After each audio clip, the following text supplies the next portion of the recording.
नमस्कार सर्वांना.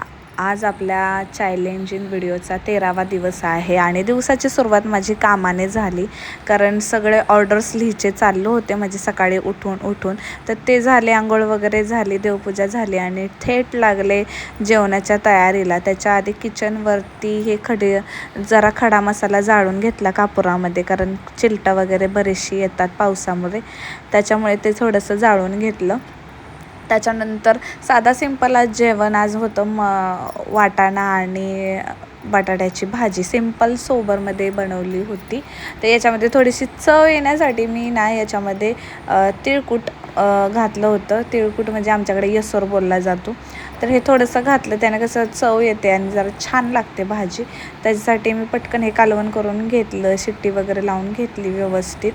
त्यानंतर एका बाजूला भात आणि एका बाजूला चपात्या, 3 शेगडी असल्यामुळे पटापट जेवण बनवून होतं. त्यानंतर किचन वगैरे क्लीन करून घेतला. बाबू तेवढ्यात आलाच रडत काय हे करू. त्याच्यानंतर बाजूच्या आहेत त्या ओडिसाला राहतात, तर त्यांनी पैंजण आणलेले, तर त्याच्यातले 2 पैंजण माझ्यासाठी घेतले आणि 2 गिफ्टसाठी घेतले. बाबू तापला होता, त्याला औषध वगैरे दिलं, त्याला पुसून वगैरे घेतला आणि त्याला जरा थोडंसं खेळवत होते. तेवढ्यात बाजूच्या परत आल्या. त्यांनी हे थोडंसं राईचं तेलामध्ये हे लसूण वगैरे हे केलं होतं आणि बघा मालिश केल्यानंतर कसा बाबू एकदम लगेचच 5 मिनटामध्ये एकदम कूल झाला. एक नंबर त्यांनी मालिश केली होती. तुम्ही पण तुमच्या छोट्या मुलांना जर आजारी झाले तर असंच करा. जेवण वगैरे झालं, लाईव्हची तयारी चालू झाली, घरनं निघाली होती, तर यांचा बघा डान्स चालू होता. मी येतोपर्यंत हे असंच चालू असतं, यांचा डान्स चालू राहतो. ओके, विराज वगैरे लगेच लपत होता. आम्ही पोहोचलो पटपट.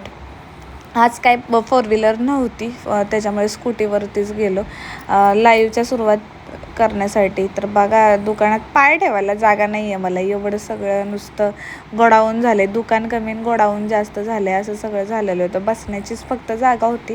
तेवढ्यात पटकन लाईव्ह वगैरे करून घेतलं आणि घराच्या दिशेने निघाले. त्याच्या आधी राम त्याचं काम करत होता, थोडंसं इकडे तिकडे सामान हे करून ठेवलं. तोपर्यंत मी वरती बसले की तुम्हाला सामानाला जागा व्हावी त्याच्यासाठी.